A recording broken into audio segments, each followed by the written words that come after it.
واضرب لهم مثل الحياة الدنيا كماء أنزلناه من السماء فاختلط به نبات الأرض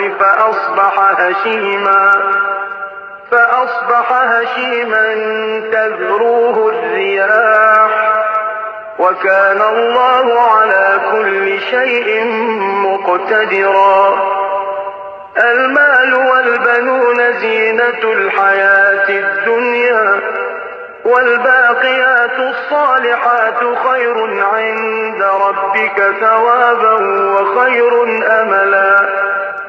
ويوم نسير الجبال وترى الأرض بارزة وحشرناهم فلم نغادر منهم أحدا وعرضوا على ربك صفا لقد جئتمونا كما خلقناكم أول مرة بل زعمتم أن لن نجعل لكم موعدا. ووضع الكتاب فترى المجرمين مشفقين مما فيه ويقولون يا ويلتنا